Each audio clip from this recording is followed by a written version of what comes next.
சிரிப்புரம் கிராமத்துல சோமையா லதா அப்படிங்கிற தம்பதிகள் வாழ்ந்துட்டு இருந்தாங்க. ரெண்டு பேரும் எவ்வளவு சோம்பேறிங்கன்னா, தூங்கும் போது கால்ல கொசு கடிச்சதுன்னா அதை ஓட்டுறதுக்கு சோம்பேறித்தனம், கொசு கடிச்சா கடிக்கிட்டோன்னு சொல்லி தூங்குறவங்க. அவங்க வீட்டு வாசல்ல எப்பவுமே 2 கைத்து கட்டில் இருந்துகிட்டே இருக்கும். ராத்திரி படுக்கிறவங்க காலையில 10 மணி ஆனாலும் கூட எழுந்திருக்க மாட்டாங்க. அன்னைக்கும் அப்படிதான். அது வெயில் காலங்கிறதுனால சூரியன் உச்சியில இருந்தான். வெயிலு சுள்ளுன்னு அடிச்சுது. அவங்க கட்டிலுக்கு பக்கத்திலேயே கோழிங்க தீவனத்தை சாப்பிட்டுக்கிட்டு இருந்துச்சுங்க. பக்கத்து வீட்டுக்காரங்க எப்பவோ வயலுக்கு வேலைக்கு போயிட்டாங்க. கொஞ்ச நேரத்துல பசி தாங்க முடியாம இருக்கிறதுனால சோமையா மெதுவா கண்ணை திறந்து பார்த்தான்.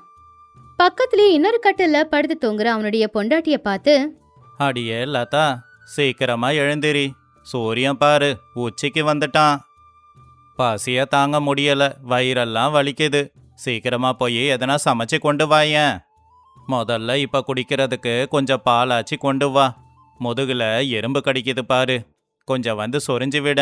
என் கையை அவ்வளோ தூரம் எட்ட மாட்டேங்குது. என்ன வெறுப்பேத்தாதீங்க, என் தூக்கத்தை கெடுக்க பார்க்காதீங்க. காலையிலே எழுந்திருச்சு அங்க இங்கன்னு சுத்தி வேலையை பார்த்துட்டு இப்பதான் வந்து படுத்து தூங்குனேன். என்னை எழுப்பாதீங்க, நீங்களே போய் ஏதாவது பண்ணிக்கோங்க.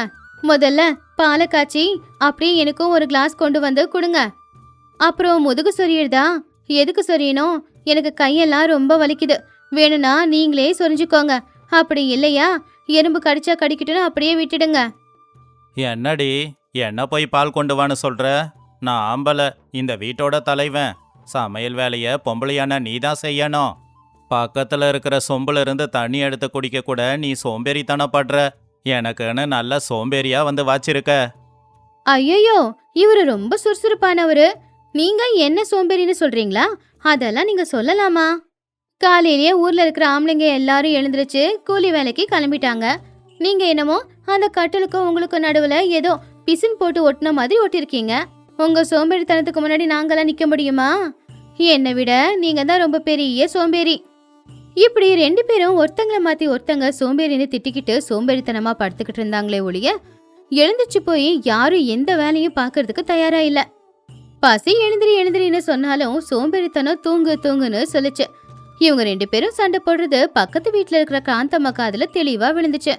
காந்தம்மா காலையிலேயே எழுந்திருச்சு வாசல் பெருக்கி வாசல் தெளிச்சு கோலம் போட்டு வீட்டு வேலையை செஞ்சுக்கிட்டு இருந்தா. சோமையா லதாவோட சோம்பேறித்தனத்தை பார்த்து அவளுக்கு எப்பவுமே கோவம் தான் வரும். அடக்கடவுளே, இவங்க 2 பேரும் தொல்லை தாங்க முடியல. காலையில 10 மணி ஆச்சு, எல்லாரும் வேலைக்கு போயிட்டாங்க. ஆனா இவங்க இன்னும் கட்டளை விட்டு இறங்கவே இல்ல. இவங்க 2 பேருக்கும் சிறந்த சோம்பேறிங்க அப்படின்னு ஊர் தலைவர் பெரிய பட்டத்தை கொடுத்தாலும் ஆச்சரியப்படுறதுக்கு இல்ல. அப்பதான் காந்தம்மா புருஷன் சுப்பையா வயல்ல இருந்து வந்தாரு. என்ன காந்தம்மா, காலையிலேயே யாரையோ திட்டுற போலியே, என்னாச்சு? அட நீங்க வேற, யாரு திட்ட போறேன்? அந்த சோமையாவையும் லதாவையும் தான். பாருங்க, இவ்வளவு நேரம் ஆச்சு, இன்னும் அவங்க தூங்கி எழுந்துச்சாங்களா பாருங்க. ஒரு வேலை இல்ல, வெட்டியாதான் இருக்காங்க. ஆனா எப்படி 2 பேரும் வாழ்றாங்கன்னு எனக்கு தெரியல. இவங்க வீட்டுக்கு சொந்தக்காரங்க வந்தாங்கன்னா குடிக்க தண்ணி கூட கொடுக்க மாட்டாங்க போல இந்த சோம்பேறிங்க. நமக்கு எதுக்கு காந்தம்மா இதெல்லாம்? அவங்க கஷ்டம் அவங்க பாத்துக்கிறாங்க. யாருன்னா சொந்தக்காரங்க வந்தா திருந்திடுவாங்க. சரிவா உள்ள போலாம். ஆனா காந்தம்மா சொன்னதெல்லாம் கூடி சீக்கிரம் நிஜமாக போகுது அப்படிங்கிறது அவங்களுக்கு தெரியாது. அது வெயில் காலம் அப்படிங்கறதுனால பட்டணத்துல வாழ்ந்துகிட்டு இருந்த சோமையாவோட தூரத்து சொந்தம் பத்ரையாவும் அவருடைய மனைவியான சுஜாதாவும் ஊருக்கு வந்தாங்க. சுப்பையா தலையில ஒரு பெரிய இரும்பு பெட்டியை வச்சுக்கிட்டு ஒரு கையில 2 பெரிய பெரிய மீனை பிடிச்சுக்கிட்டு வந்துகிட்டு இருந்தாரு. அவர் பக்கத்துல சுஜாதா கையிலயும் ஒரு சின்ன பைய இருந்துச்சு. எல்லாத்தையுமே எடுத்துக்கிட்டு அவங்க சோமையாவோட வீட்டுக்கு வந்து சேர்ந்தாங்க. வீட்டுக்கு முன்னாடி கைத்து கட்டல்ல இன்னும் படுத்து தூங்கிக்கிட்டு இருந்த சோமையா லதாவை பார்த்து அவங்க ஆச்சரியப்பட்டாங்க. அடியே சுஜாதா, என்ன இது? மதிய நேரம் ஆயிடுச்சு, ஆனாலும் 2 பேரும் படுத்துக்கிட்டு இருக்காங்க. ஒருவேளை 2 பேருக்கும் உடம்பு முடியலையோ, இல்லனா 2 பேரும் செத்து போயிருக்க போறாங்க.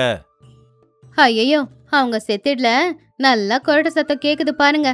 இவங்க 2 பேரும் சோம்பேறிங்க போல. நாம இவ்வளவு நேரம் வந்து நின்று இங்க பேசிக்கிட்டு இருக்கோம், எழுந்திருக்கிறாங்களா பாருங்க. டேய் சோமையா, டேய் எழுந்துருடா, நாங்க வந்திருக்கோம். சோமையா லதா 2 பேரும் துடிச்சு பிடிச்சு எழுந்திருச்சாங்க. சொந்தக்காரங்களை பார்த்து அவங்க ஆச்சரியப்பட்டாங்க. ஆனா அவங்க கையில இருக்கிற பெரிய பெரிய மீனை பார்த்த உடனே சோமையா லதா 2 பேருக்குமே பசி இன்னும் அதிகமாச்சு. அட அண்ணா அண்ணி, வாங்க வாங்க. ஆமா, எப்ப வந்தீங்க? முதல்லயே சொல்லியிருந்தா நான் பஸ் ஸ்டாண்டுக்கு வந்து உங்களுக்காக நின்று இருப்பேன்ல. பரவாயில்ல சோமையா, வெயில் காலமாச்சே, அதான் கொஞ்ச நாளைக்கு கிராமத்துல நிம்மதியா இருந்துட்டு போலான்னு வந்திருக்கோம். இதோ பாரு, வர வழியில பெரிய மீனா கிடைச்சதுன்னு 2 வாங்கிட்டு வந்திருக்கேன். பட்டணத்துல கண்டதையும் சாப்பிட்டு நாக்கு செத்து போச்சு. இன்னைக்கு உன் பொண்டாட்டி கையால மீன் குழம்பு சாப்பிடலான்னு தான் வாங்கிட்டு வந்திருக்கேன். மீன் குழம்புன்னு சொன்னதும் லதாவுக்கு ஆசை அதிகமாச்சு. ஆனா அதுக்கு அந்த மீனை கழுவணும், வெட்டணும், அப்புறம் சமைக்கணும், இது எல்லாம் நினைச்சப்போ அவளுக்கு உடம்பெல்லாம் நடுங்க ஆரம்பிச்சிடுச்சு. சோமையாவுக்கும் பொண்டாட்டி இதை சமைக்க மாட்டா அப்படின்னு நல்லாவே தெரியும். 2 பேரும் ஒருத்தங்கள ஒருத்தங்க பார்த்துக்கிட்டு கண்ணாலேயே பேசி முடிவு பண்ணி ஒரு நாடகத்தை போட்டாங்க. அக்கா, உங்க கையில இருக்கிற மீன் பார்க்கறதுக்கு ரொம்ப நல்லா இருக்கு. ஆனா என் கெட்ட நேரம் பாருங்க, நேத்துல இருந்து எனக்கு பயங்கரமான ஜுரம் அடிச்சுக்கிட்டு இருக்கு. கட்டில விட்டு அசைய கூட முடியாம தான் படுத்துக்கிட்டு இருந்தேன். உங்களுக்கு சமைச்சு போடுற அந்த புண்ணியம் எங்களுக்கு கிடைக்காது போல. ஆமாண்ணே, இவளுக்கு கொஞ்சம் ஜுரம். நேத்து வயலுக்கு போய் நாள் முழுக்க வேலை செஞ்சதுல எனக்கு இடுப்பு கொஞ்சம் பிடிச்சிக்கிச்சு. என்னால எழுந்திருக்கவே முடியல. இதுல உங்களுக்கு எப்படி மீனை சமைச்சு கொடுக்கறதுன்னு தான் ஒண்ணுமே புரியல. சரி, பரவாயில்லண்ணே, அதான் நீங்க வந்திருக்கீங்களே, பேசாம அண்ணியே சமைக்கட்டும். பத்ரையாவும் சுஜாதாவும் ஒருத்தங்கள ஒருத்தங்க பார்த்துக்கிட்டாங்க. அவங்களுக்கு இவங்க 2 பேருமே சுட்டு போட்ட சோம்பேறிங்கன்னு நல்லாவே தெரியும். 2 பேரும் வேலை செய்ய சோம்பேறித்தனப்பட்டு நம்ம கையால சமைக்க வச்சு அதை சாப்பிடலான்னு திட்டம் போடுறாங்கன்னு சுஜாதாவுக்கு தெளிவாவே தெரிஞ்சு போச்சு. சுஜாதாவுக்கு கோவம் வந்தாலும் சிரிச்சுக்கிட்டே அவங்களுக்கு பாடம் கத்து கொடுக்கணும்னு முடிவு பண்ணாங்க. ஓஹோ, உனக்கு உடம்பு சரியில்லையா லதா? ஐயோ பாவம். சரி சரி, நீ படுத்து ஓய்விடு. நானும் இந்த குடும்பத்தை சேர்ந்தவ தானே. நல்லா குழம்பு வச்சு உங்க 2 பேரையும் நான் எழுப்புறேன். அப்படி சுஜாதா சிரிச்சுக்கிட்டே சமையலறைக்குள்ள போய் விறகடுப்பை பத்த வச்சு நல்ல தக்காளி வெங்காயம் எல்லாம் வதக்கி கொஞ்சம் வெந்தயமும் போட்டு புளிய கரைச்சி ஊத்தி அதுல மீன் போட்டாங்க. அந்த மீன் அந்த குழம்புல கொதிக்கும் போது கமகமான ஒரு மனம் அந்த வீடு முழுக்க பரவ ஆரம்பிச்சுது. அப்படி அந்த குழம்பு சின்ன தீயில கொதிச்சுக்கிட்டு இருக்கும் போது வர அந்த மனம் குடிசையை தாண்டி வெளியில போச்சு. வெளியில இருந்த சோமையலத்தா 2 பேரும் முழிச்சுக்கிட்டு இருந்தாங்க. அந்த வாசத்துக்கே அவங்க வாயில எச்சில் ஊறிக்கிட்டு இருந்துச்சு. அதனால லதா அவன் மனசுக்குள்ள, அட அட அட, என்ன மனம் என்ன மனம், அக்காவோட கைப்பக்குவம் ரொம்ப நல்லா இருக்கும் போல. ஆனா நான் எவ்வளவு புத்திசாலி பாத்தீங்களா? எழுந்திருக்கல, எந்த வேலையும் செய்யல. ஆனா படுத்த இடத்துலயே மீன் குழம்போட சுட சுட சோறும் வரப்போகுது.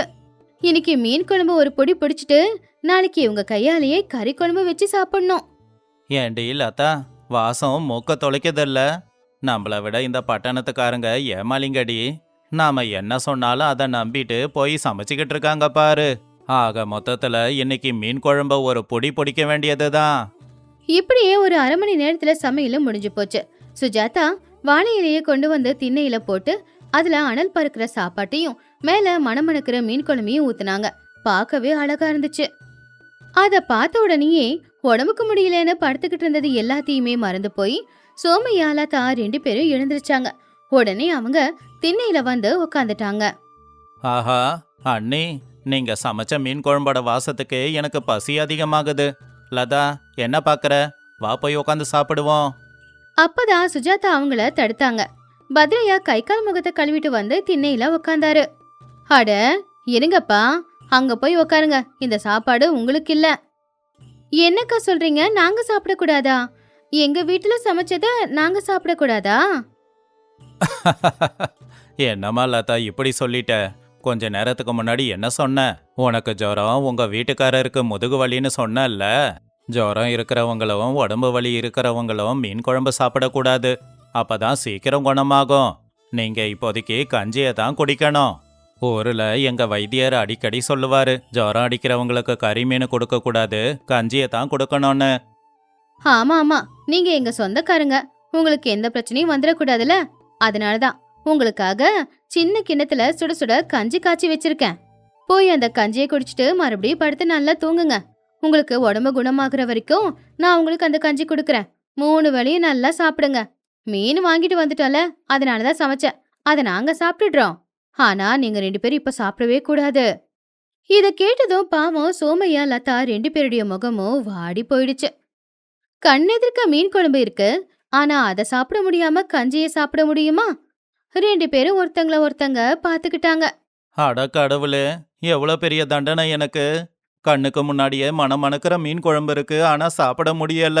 என் வாயாலேயே எனக்கு நான் சூனியம் வச்சுக்கிட்டேன். பட்டணத்துக்காரங்களை ஏமாத்தி மீன் குழம்ப ஒரு பொடி பொடிக்கலான்னு பார்த்தா இவங்க நம்மளை விட புத்திசாலிங்களா இருக்காங்களே. நம்ம கண்ணு முன்னாடியே நம்ம வீட்டிலேயே மீன் குழம்ப சமைச்சு சாப்பிட்றாங்க, நமக்கு கஞ்சி ஊத்துறாங்க. அண்ணே, அது அது வந்து என் பொண்டாட்டிக்கு இப்போ கொஞ்சம் ஜுரம் கம்மியாக தானே இருக்கு.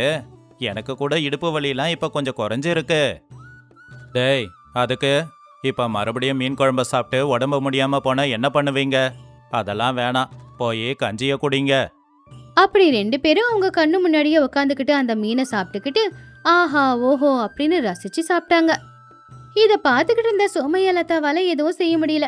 போய் அந்த கஞ்சியை குடிச்சிட்டு ரொம்பவும் கவலையா மறுபடியும் வந்து படுத்துட்டாங்க. பாவம், அவங்களுக்கு சரியா தூக்கம் கூட வரல. ஏன்னா வீட்டை சுத்தி இருக்கிற அந்த மீன் குழம்பு அவங்கள தூங்கவும் விடல.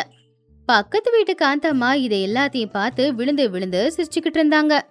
நல்ல பாடம் கத்து கொடுத்தாங்க. வேலையே செய்யாம சோம்பேறித்தனமா இருக்கிற இவங்களுக்கு கண்ணுக்கு முன்னாடி மீன் குழம்பு இருந்தாலும் அதை சாப்பிட முடியாம கஞ்சியை குடிக்க வச்சாங்க பாரு. சபாஷ் சபாஷ். அடுத்த நாள் காலையில சோமையா லதா 2 பேரும் விடிய காலையிலே எழுந்துச்சிட்டாங்க. வீட்டு வேலை எல்லாத்தையுமே முடிச்சிட்டு லதா சமைக்க ஆரம்பிச்சா. சோமையா கோடாலியால விறகு வெட்டிக்கிட்டு இருந்தான். பத்ரையா சுஜாதா 2 பேரும் எழுந்துச்சு வந்து இதை பார்த்து ஆச்சரியப்பட்டாங்க. என்ன லதா, ஜுரம் குறைஞ்சிடுச்சா? காலையில எழுந்துச்சு வேலையை பார்த்துக்கிட்டு இருக்க? ஜுரம் எல்லாம் நேத்தே குறைஞ்சிடுச்சுக்கா. சோம்பேறித்தனமா இருந்தா கண்ணுக்கு முன்னாடி சாப்பாடு இருந்தாலும் சாப்பிட முடியாதுன்னு நேத்து நீங்க கத்து கொடுத்துட்டீங்க. கஷ்டப்பட்டாதான் வயிறார சாப்பிட முடியும்னு எங்களுக்கு தெரிஞ்சு போச்சு. இனிமே நாங்க கஷ்டப்பட்டு உழைக்கிறோம். அதை கேட்டு பத்ரையா சுஜாதா 2 பேரும் சந்தோஷப்பட்டாங்க. சோம்பேறித்தனத்தை விட்டுட்டு இப்ப 2 பேரும் இருக்கிறதுனால அந்த வீடு கலகலன்னு இருந்துச்சு. சோம்பேறித்தனத்தினால நமக்கு எப்பவுமே நஷ்டம்தான். கஷ்டப்பட்டு உழைக்கும் போதுதான் நமக்கான பலன் கிடைக்கும். சோம்பேறித்தனத்தினால மத்தவங்கள டிபெண்ட் ஆகி இருந்தோம்னா கண்ணுக்கு முன்னாடி சாப்பாடு இருந்தாலும் கூட நம்மளால அள்ளி அதை வாயில போட முடியாது. கஷ்டப்பட்டு உழைச்சுதான் நாம சாப்பிட வேண்டி இருக்கோம். ஒரு ஊர்ல ஆகாயம் எல்லாம் மேகங்கள் கருப்பாக ஆரம்பிச்சுது. சில்லுன்னு காத்தும் வீசிக்கிட்டு இருந்துச்சு. ராமையா வரப்புல உட்காந்துக்கிட்டு ஆகாயத்தை கவலையா பாத்துக்கிட்டு இருந்தான். அவன் முகத்துல ஒரு குழப்பமும் கண்ணுல ஒரு பயமும் தெளிவாவே தெரிஞ்சுது. பக்கத்துல அவனுடைய மனைவியான லக்ஷ்மி புருஷனோட கவலைக்கான அர்த்தத்தை புரிஞ்சுக்கிட்டு உட்கார்ந்திருந்தா. லக்ஷ்மி, ஆகாயத்தை பார்த்தா என் இதய துடிப்பு அதிகமாகுது. இந்த வருஷம் மட்டும் விளைச்சல் கைக்கு வரலன்னா நம்ம நிலைமை மோசமாயிடும். கடன் கொடுத்தவங்க எல்லாரும் வீட்டு முன்னாடி வந்து கடனை திரும்ப கேட்பாங்க. எதுக்காக இந்த அளவுக்கு கவலைப்படுறீங்க?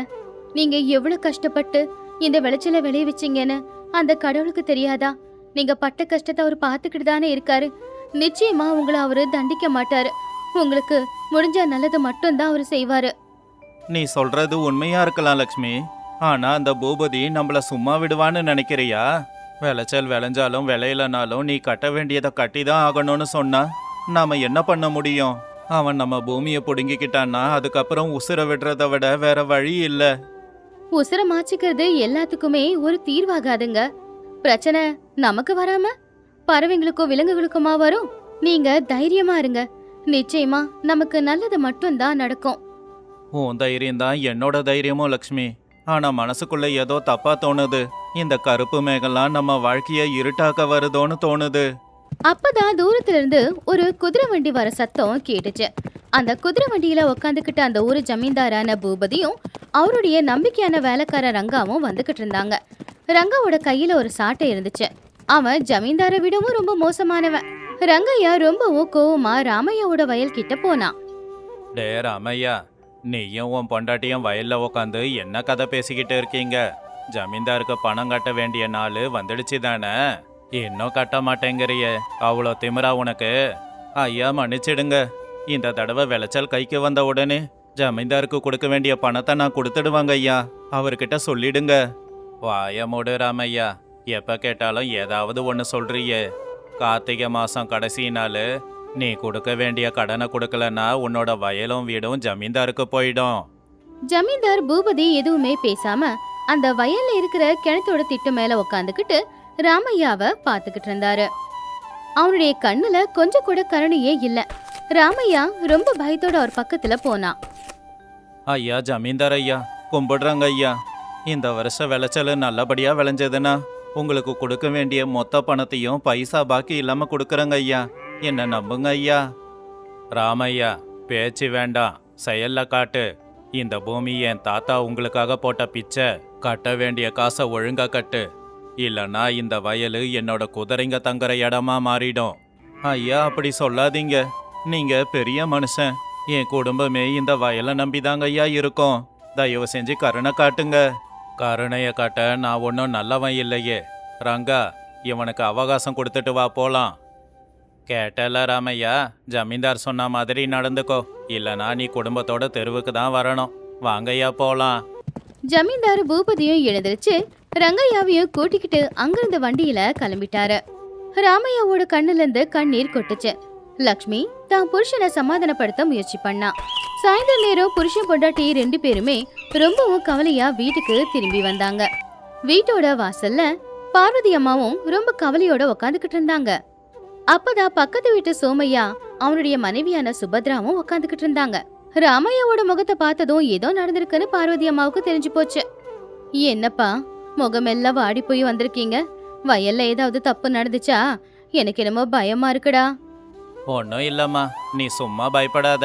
வயல்ல கொஞ்சம் அதிக வேலை. ராமையா, பொய் சொல்லாத. உன்னோட வயலுக்கு அந்த ஜமீன்தார் பூபதியும் அவனுடைய வேலைக்காரன் ரங்கையாவும் வந்ததை பார்த்தேன். என்னாச்சு? அட ஆமாக்கா, அந்த ஜமீன்தாருக்கு கொஞ்சம் கூட கருணையே இல்ல. முந்தா நேத்து தான் பக்கத்து தெரு வீரையாவோட வயலை புடுங்கிக்கிட்டாரு. பாவம், அவர் எப்படி அழுதாருன்னு தெரியுமா? சோமையண்ண, சுபத்ராக்கா, நீங்க ஒன்னும் கவலைப்படாதீங்க. இப்போ ஒன்னும் பெருசா நடந்துடல. அத்தை, நீங்க உள்ள வாங்க, உங்களுக்கு நான் சாப்பாடு பரிமாறுறேன். சோமையா சுபத்ரா 2 பேரும் அவங்க வீட்டுக்கு போயிட்டாங்க. ராமையாவும் மனசு சரியில்லைங்கிறதுனால சாப்பிடாமையே படுத்து தூங்கிக்கிட்டு இருந்தான். அப்போ வாசல்ல பார்வதி அம்மா கவலைப்பட்டு உக்காந்துக்கிட்டு இருக்கும்போது லக்ஷ்மி அவங்கள சமாதானப்படுத்தினா. அத்தை, ஏன் இப்படி கவலைப்பட்டுக்கிட்டு இருக்கீங்க? உங்க கண்ணுல கண்ணீரை பார்க்கும்போது ஏன் மனசுக்கு வலிக்குதுல்ல? என்னம்மா பண்ண சொல்ற? என் புள்ளியோட நிலைமையை நினைச்சா எனக்கு அழுகதான் வருது. அவன் அப்பாவி. ஆனா அந்த கருணையே இல்லாத பூபதி என் புள்ளைய ஏமாத்தி அந்த வயலை பொடுங்கிக்கிட்டா அதுக்கப்புறம் நாம எல்லாரும் ஒன்னா சேர்ந்து சாக வேண்டியதுதான். அத்தை, நீங்களும் இப்படி பேசினா எப்படி சொல்லுங்க? என் வீட்டுக்காரரு அப்பாவியா இருக்கலாம், ஆனா அதுக்காக யார் என்ன பண்ணாலும் அதை பார்த்துக்கிட்டு அமைதியா இருக்கணுன்ற அவசியம் நமக்கு இல்ல. இன்னைக்கு அந்த பூபதி பேசுனதை கேட்டு என் ரத்தம் கொதிச்சுது. ஆனா லக்ஷ்மி, நாம ஏழைங்க.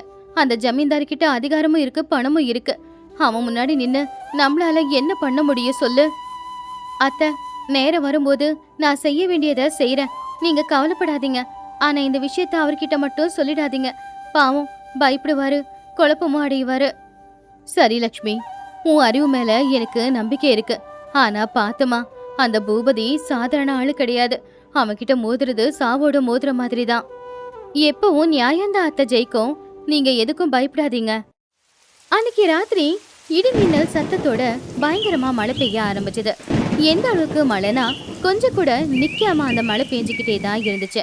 மழை பெய்யறத பார்த்து ராத்திரி முழுக்க ராமையா தூங்கவும் இல்ல. அடுத்த நாள் காலையில விடிஞ்சதோ இல்லையோ, ராமையா வயலுக்கு வேகமா ஓடி வந்து பார்த்தா வயல்ல விளைஞ்சிருந்த விளைச்சல் எல்லாமே மண்ணோட மண்ணா போச்சு. ஐயோ கடவுளே, என் வாழ்க்கையே வீணா போச்சு. என் விளைச்சல் எல்லாமே வீணா போயிடுச்சு. இப்ப அந்த ஜமீன்தார் பூபதிக்கும் என் அம்மாவுக்கும் நான் என்ன பதில சொல்ல போறேன்? என்னங்க, அழாதீங்க. நமக்கு எவ்வளவு கஷ்டம் வந்தாலும் நம்ம தைரியத்தை நம்ம இழக்கவே கூடாது.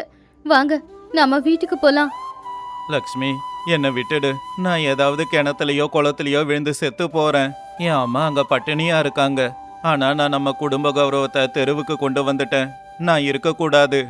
தயவு செஞ்சு இப்படி பேசாதீங்க. உங்க பின்னாடி உங்களை நம்பி வாழ்ற நானும் அத்தையும் இருக்கோம். எல்லாமே சரியாயிடும். என் பின்னாடி தைரியமா வாங்க, வீட்டுக்கு போலாம். அப்படி ராமையாவை சமாதானப்படுத்தி லக்ஷ்மி வீட்டுக்கு கூட்டிக்கிட்டு வந்தா. ஆனா அவங்க நேரம் ரொம்ப கெட்டதா இருந்துச்சு. அவங்க வீட்டுக்கு வந்து கொஞ்ச நேரத்திலேயே ரங்கையா சில அடியாட்களோட சேர்ந்து ராமையா வீட்டுக்கு வந்தான். டே ராமையா, வெளியில வா. வேலைச்சல் வீணா போச்சுன்னு வீட்டுக்குள்ள அழுதுகிட்டு உக்காராத. ஜமீன்தார் உன்னை கூப்பிட்டுருக்காரு, பஞ்சாயத்துக்கு உடனே வா. ஐயா, விளைச்சல் எல்லாம் வீணா போச்சுங்க ஐயா. எல்லாத்தையும் இழந்து நிக்கிறேன். வயசான எங்க அம்மாவுக்கு கூட சாப்பாடு போட முடியல. இப்ப பஞ்சாயத்துக்கு கூப்பிட்டா எப்படிங்க? இதெல்லாம் அங்க பஞ்சாயத்துக்கு வந்து பேசு. மரியாதையா வரியா, இல்ல ஆளுங்களை வச்சு இழுத்துக்கிட்டு போகவா? வா. ரங்கையா ராமையாவை வலுக்கட்டாயமா எடுத்துக்கிட்டு பஞ்சாயத்துக்கு கூட்டிக்கிட்டு போனான். அப்போ லக்ஷ்மியும் பார்வதி அம்மாவும் கூட அவங்க பின்னாடியே பஞ்சாயத்துக்கு வந்தாங்க. ஊஜனுங்க எல்லாருமே வேகமா வந்தாங்க. ஊர் பஞ்சாயத்துல ஜமீன்தாரான பூபதி ரொம்பவும் பந்தாவா உட்காந்துக்கிட்டு இருந்தாரு. பக்கத்துல ரங்கையா கொடூரமா சிரிச்சுக்கிட்டு இருந்தான். ராமையா கைய கட்டிக்கிட்டு பூபதி முன்னாடி வந்து நின்னான். ராமையா, உன்னோட விளைச்சல் வீணா போச்சுன்னு கேள்விப்பட்டேன். ஆனா அதுக்கும் எனக்கும் சம்பந்தம் இல்ல. எனக்கு கொடுக்க வேண்டிய பணத்தை கொடு, இல்லைன்னா உன்னோட வீடும் வயலும் எனக்கு சொந்தமாயிடும். ஐயா ஜமீன்தார் ஐயா, கொஞ்சம் கருணை காட்டுங்க ஐயா. விளைச்சல் வீணா போனதுல நானே கஷ்டத்துல இருக்கேன். 1 வருஷம் அவகாசம் கொடுங்க ஐயா, பணத்தை கொடுக்கறேன். இல்ல ராமையா, எல்லாருக்கும் ஒரே நிபந்தனை தான். பணம் கட்டலைன்னா உன் வீடு உனக்கு இல்ல. அவன் வீட்டுக்கு பூட்டு போடுங்க. ராமையா பதில் சொல்ல முடியாம கண்ணுல கண்ணீரோட இருக்கும்போது லக்ஷ்மி வந்து ராமையாவை பின்னாடி தள்ளி அவன் முன்னாடி வந்து நின்னான். லக்ஷ்மி ரொம்பவும் கோவமா, ஐயா 1 நிமிஷம், நாங்க எதுக்கு பணம் கட்டணும்? நாங்க என்ன தப்பு பண்ணோன்னு எங்க வீட்டை ஏலம் போட போறீங்க? என்ன இது, ஒரு பொண்ணுக்கு ஏன் முன்னாடியே நின்னு பேசுற அளவுக்கு தைரியமா? ராமையா, உன் பொண்டாட்டிய வாய மூட சொல்லு. ஏன் புருஷன் அப்பாவியா இருக்கலாம், ஆனா நான் ஒன்னும் அப்பாவியும் கிடையாது, முட்டாளும் கிடையாது. எனக்கு எல்லாமே தெரியும். விளைச்சலெல்லாம் இழந்து நிக்கிற விவசாயிங்க கிட்ட யாருமே எந்த வரியும் கட்ட சொல்ல மாட்டாங்க. ஏய், என்ன திமிரா? ஜமீன்தாரிய எதிர்த்து பேசுற? நாக்க வெட்டி துண்டு துண்டாக்கிடுவேன் பாத்துக்கோ. ரங்கையா, இன்னொரு வார்த்தை பேசுன நாக்க இழுத்து வச்சு வெட்டிடுவேன். நான் பேசுறது உன்கிட்ட இல்ல, உன் முதலாளி கிட்ட. ஐயா, ஊஜனங்க வேணும்னா உங்க மிரட்டலுக்கு பயந்து போயிருக்கலாம், ஆனா நான் பயப்பட மாட்டேன். லக்ஷ்மி அவள தைரியமா பேசுனதை பார்த்து ஊருக்காரங்க எல்லாருமே ஆச்சரியப்பட்டாங்க. அப்போ ராமையா பார்வதி அம்மாவுக்கும் கூட ஒரு தைரியம் தான் வந்துச்சு. ஜமீன்தார் கூட ஒரு நிமிஷம் மனசுக்குள்ள கொஞ்சம் யோசிக்க ஆரம்பிச்சான். என்ன இது, இந்த பொண்ணு இவ்வளோ தைரியமா பேசுது. இத ஊர்க்காரங்க எல்லாருமே பார்த்துக்கிட்டு இருக்காங்க. இப்ப நான் இவளுக்கு எதிரா எதனா பேசனா அப்புறம் ஊர்க்காரங்க எல்லாருமே இவ பக்கம் போய் நின்னுடுவாங்க. லக்ஷ்மி, நீ எல்லார் முன்னாடியும் என்ன அவமானப்படுத்துற. அரசாங்கம் போட்ட விதிப்படி தான் நான் எல்லார்கிட்டயும் பணம் வாங்குறேன். பொய், பச்சை பொய். அரசாங்கமே விளைச்சலை இழந்து விவசாயி கஷ்டப்படும் போது அவன் வரி கட்ட வேண்டிய அவசியம் இல்லைன்னு சொல்லிருக்காங்க. ஆனா நீங்க அத மறைச்சி அரசாங்கத்தோட பேரு சொல்லி எங்க கிட்ட பணம் வாங்கி அத நீங்க அனுபவிக்க பாக்குறீங்க. உனக்கு எவ்வளவு தைரியம் இருந்தா என் மேல பழி போடுவ? உன்கிட்ட எதனா ஆதாரம் இருக்கா? இருக்கு, என்கிட்ட சாட்சி இருக்கு. நீங்க போன தடவை வரி வசூல் பண்ணதுக்கு ரசீது வச்சிருக்கீங்களா? ஆனா அதை எங்க கிட்ட காட்டாம இந்த தடவையும் வரி வசூல் பண்றீங்க. நான் இப்பவே ஜில்லாதிகாரிக்கு மனு போட போறேன். எங்க ஊர் பிரசிடென்ட் எங்க கிட்ட இந்த பணம் வாங்கி அது அரசாங்கத்துக்கு கட்டாம ஏமாத்துறாருன்னு. ஆமா, லக்ஷ்மி சொல்றது உண்மைதான். நாங்க லக்ஷ்மி சொல்றதையே கேட்கறோம். உங்க மேல புகார் எழுதி நாங்க ஜில்லா அதிகாரி கிட்ட புகார கொடுக்கறோம். ஆமா, நானும் லக்ஷ்மிக்கு துணையா தான் இருக்க போறேன். நீங்க என்ன பண்ணாலும் பரவாயில்ல, ஆனா உங்களை பத்தி நாங்க ஜில்லாதிகாரிக்கு தெரிவிப்போம். இதுவரைக்கும் கோவமா இருந்த லக்ஷ்மி இப்போ கண்ணுல கண்ணீரோட மறுபடியும் பேச ஆரம்பிச்சா. அவ கண்ணுல இருந்து வந்த கண்ணீர் எல்லாருடைய மனசையும் மாத்துச்சு. ஜமீன்தாரையா, எங்க கைய பாத்தீங்களா? மண்ணுல இறங்கி கஷ்டப்பட்டு விவசாயம் செஞ்ச கைங்க இது. மழை வந்துச்சுன்னா சந்தோஷப்படுவோம், வெள்ளம் வந்துச்சுன்னா எல்லாமே போச்சுன்னு வருத்தப்படுவோம். எங்க வயித்துல அடிச்சு நீங்க மாடி வீடு கட்டிக்கிட்டா அது நாசமாதான் போகும். ஆமாங்க ஐயா, எங்க வீட்டுல குடிக்கவே கஞ்சி இல்ல. வயசானவங்க பட்டினியா இருக்காங்க. இந்த நிலைமையில பணத்தை எப்படி கட்ட முடியும்? இந்த மாதிரி ஏழைங்க வயித்துல அடிச்சு எங்க வீட்டை நீங்க ஜப்தி பண்ணீங்க அப்படின்னா உங்க வீட்டுக்கு முன்னாடியே நாங்க விஷம் குடிச்சு செத்து போவோம். அந்த பாவம் உங்களை மட்டும் இல்ல, உங்களுடைய அடுத்த தலைமுறையை கூட சுத்தி நீங்க எல்லாம் நாசமாயிடுவீங்க அப்படின்னு லக்ஷ்மி கண்ணுல கண்ணீரோடவும் கண்ணுல கோவத்தோடவும் சொன்னதை கேட்டு அங்க இருக்கிற எல்லாருடைய கண்ணும் ஈரமாச்சு. ஏன், ஜமீன்தாரும் ஒரு நிமிஷம் ஆடி போயிட்டாரு. அவருக்கும் லக்ஷ்மி சொன்னதுல ஒரு வருத்தம் இருந்துச்சு. லக்ஷ்மி, இத்தனை நாளா நான் ரொம்ப தப்பா நடந்துக்கிட்டேன். ஆனா உன் கண்ணீர் என் மனசை மாத்தி இருக்கு. என்ன இதுக்காக மன்னிச்சிடு. ஐயா, அப்படின்னா இந்த பணத்தை என்னங்க ஐயா பண்றது? ரங்கையா, வாய மூடு. ராமையா மட்டும் கிடையாது. இந்த வருஷம் யாரெல்லாம் விளைச்சலை இழந்திருக்கீங்களோ அவங்க யாரும் பணம் கட்ட தேவையில்லை. அது மட்டும் இல்ல, உங்களுக்கு நிவாரணம் கொடுக்க சொல்லி அரசாங்கத்துக்கிட்ட சொல்றேன். உண்மையாவா ஐயா? உங்களுக்கு ரொம்ப பெரிய மனசுங்க ஐயா. உங்களுக்கு ரொம்ப நன்றி. ஜமீன்தாரையா, நீங்க எடுத்த முடிவுக்கு ரொம்ப நன்றி. ஒரு நல்ல தலைவனுக்கு அழகு எது தெரியுமா? மக்களை கஷ்டப்படாம அவங்க கஷ்டத்துல துணையா இருக்கிறது மட்டும்தான். என் மருமக லக்ஷ்மி உண்மையிலேயே மகாலட்சுமி தான். என் குடும்பத்தையும் இந்த ஊரையும் காப்பாத்திருக்கா. ஊஜனுங்க எல்லாரும் லக்ஷ்மியோட தைரியத்தையும் அவளுடைய நல்ல குணத்தையும் மனசார பாராட்டினாங்க. அப்ப ராமையா அவனுடைய மனைவிய ரொம்பவும் பெருமையான பார்வையோட பார்த்தான். அன்னையில இருந்து அந்த கிராமத்துல ஜமீன்தார் பூபதியோட அதிகாரமும் ஆட்டமும் செல்லுபடியாகவே இல்ல. இந்த கதையில இருக்கிற நீதி என்னன்னா, ஏழைங்க கஷ்டப்படும் போது அவங்களுக்கு உதவி செய்யறதை விட்டுட்டு அந்த நேரத்திலே பொணம் தேனி கழுகு மாதிரி அவங்க கிட்ட இருக்கிறத உறிஞ்ச பார்த்தா அவங்க கொட்டத்தை நாம தைரியமா அடக்கணும்.